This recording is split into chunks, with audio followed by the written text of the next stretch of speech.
Hello guys, এই দেখুন। তো আজ আমি আমড়ার আচার বানাবো।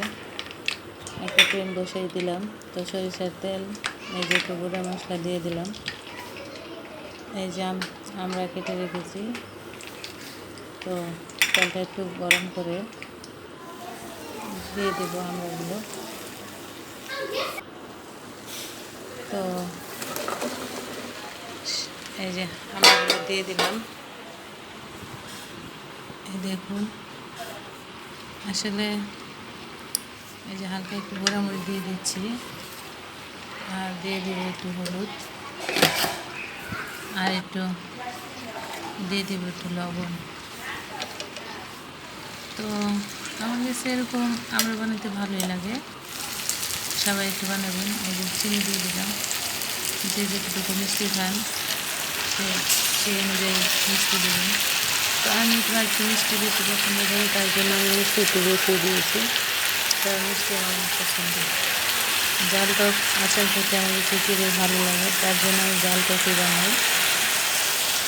তো সবার জায়গা থেকে বানিয়ে খাবেন।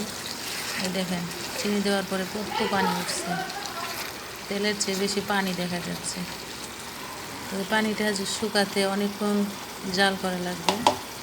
তা আমি অনেকক্ষণ রান্না করার পরে তারপরে দেখা যাবে পানি কমে গেছে। দেখেন কত পানি উঠছে, লবণ আর চিনি দেওয়ার পরে অনেক পানি উঠে যায়।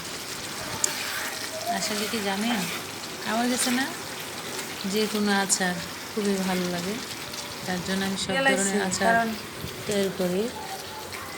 আমগন, জলপাই, চালতা, আমড়া সব কিছুর আচার করি। তার জন্য এই যে প্রায় আমার আচার অলরেডি হয়ে গিয়েছে। এই যে পাঁচফোড়ন দিয়ে দিলাম, পাঁচফোড়ন দিয়ে একটু নেড়ে ছেড়ে নিয়ে নেব। এই যে আমার আচারটা হয়ে গেল। তো তো দেখুন কেমন হয়েছে আমার আচারটা। তো খুবই ভালো লাগছে, আসলে দেখতে কিন্তু অনেক সুন্দর হয়েছে, তাই না? আমার কাছে খুব ভালো হয়েছে। আল্লাহ হাফেজ।